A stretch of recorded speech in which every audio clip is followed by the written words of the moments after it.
All right, hello, good morning. So in today's broadcast, well, first of all, welcome back. And in today's broadcast, I'm going to answer the question, what questions should I be asking in an executive interview? So your questioning strategy, turns out, is just as important, if not more important. I actually think it's more important than your answering strategy. In other words, for answering strategy, you should know the stories that you want to tell to exemplify your experience that would be relevant to the company and relevant to the position that you're applying for.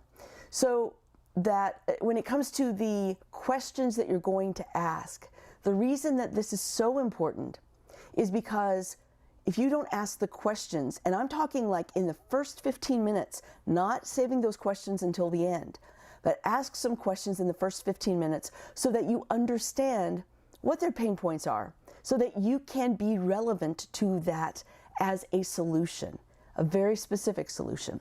So as an executive, you should be prepared to ask questions about 4 different topics, all right?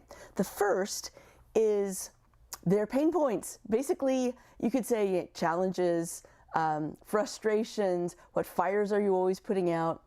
I would really want you to ask about that. And then, of course, after they give you that answer, you then say, oh, actually, I'm good at that, or I'm very experienced in that, or, you know, people tell me that's one of my biggest strengths, and then go into a story that is relevant to whatever that pain point is.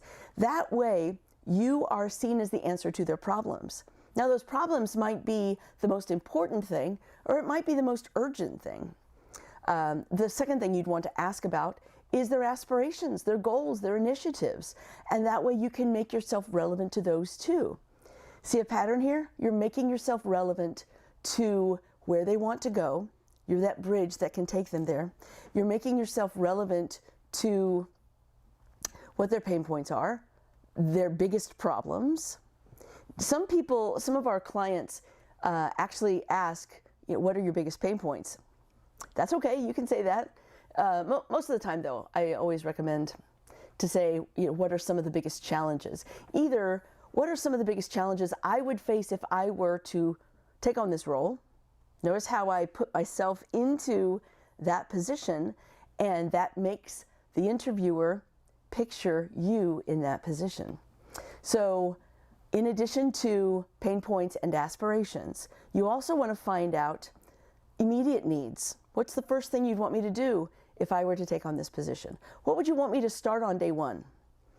That's the third. And then the fourth is long-term growth goals. So with that, you want to know past, let's say, the first 6 or 12 months, what's the next 1 to 3 years look like? What are those aspirations for longer term, 1 to 3 years? And of course, make yourself relevant to those.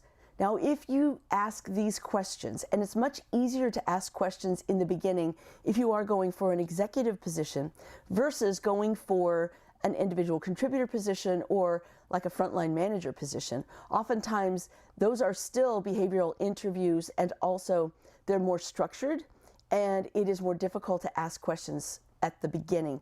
However, even at those levels, you should try at least to squeeze in a question around what kind of problems are you experiencing? What kind of challenges are you experiencing? So think about and write down, especially if you're interviewing on video, write them down and put them up on your desktop as you're interviewing. That would be cool. And that way you just read them. And so, you know, as they say, so walk me through your resume, or they say, tell me a little bit about yourself, you can do that, you can answer that question, but then you'd immediately ask, do you mind if I ask you a question? And get their permission to ask a question, and then go into either the pain point or the aspiration question. I usually say pain point because 60% of people make decisions about something monetarily to solve a problem, to solve a pain point. 40% make a decision monetarily to get to an aspiration. And that is mainly around consumers, but that is the neuropsychology of decision making. So it works with hiring managers as well. They are making a purchasing decision about you because they're purchasing you. They want to know that you're relevant. They want to know that you're going to pay for yourself very quickly. They also want to know that beyond the job description, what makes you really a great fit for this role, for this company, for my team, if I'm interviewing. I want to know all of those things. So make sure that you put those things out there into the interview, and I would say in the first 15 minutes or so, because if you find out what their biggest problems are in the first 15 minutes, you can then spend the rest of the interview building your value to that, not necessarily trying to build your value as it relates to the job descriptors in the job posting. Okay? So this works also if you're talking with an employer, but they don't have a particular job that they're interviewing you for, but instead they are considering you as a standalone investment, hopefully, with a personal ROI, hopefully. And if that's the case, they want to know, will you pay for yourself quickly? And if you can get to their biggest pain and you can show that you can solve that, oh man, you are so far above anybody else. So even if they don't have a particular role in mind, you can still ask those questions and they're more likely to create a position for you. Now, 8 out of 10 of our clients get jobs created for them that did not exist before.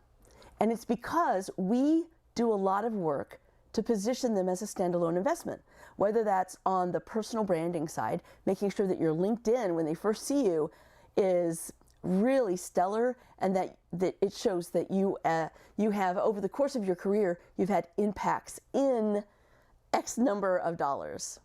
And that could be impacts of revenue generation or cost savings or a combination of both. So you would want to add all of that up and then put that on your LinkedIn profile in the About section. All right. So I know I covered a lot in this one, and I look forward to seeing your questions. If you've got questions, please put it in the comments section. And if this has served you today, put that in the comments section. One more thing, as you're thinking of these questions, which are pain points, aspirations, immediate needs, and long-term growth goals, as you are contemplating those, why don't you go ahead and hit the like button so that you pay it forward, and that helps other people discover this. The more likes that this video gets, the more it gets out to other people. Just trust me, you're not going to be getting it out to your competition, because your competition is probably not seeking information like you are. And so therefore, this isn't going to come up for them. Trust me on that. There's millions of people that are going to possibly look at this, but your competition is probably not one of them. And then also, if you're not subscribed, I am doing, or at least experimenting with, doing these very short live streams every morning. I don't know that necessarily it's always going to be at 9 o'clock Central Time, but if you subscribe and you hit that notification bell, you will be notified once I go live. And that way you know to hop on, really hop on YouTube and take a listen. So I hope this has served you today. I'm Tammy Kabell with Career Resume Consulting, and I look forward to talking with you tomorrow and the next day. So definitely, I would love for you to subscribe and click that notification bell so that you get notified with all of these. All right. Thanks. Have a great Thursday. Talk to you tomorrow.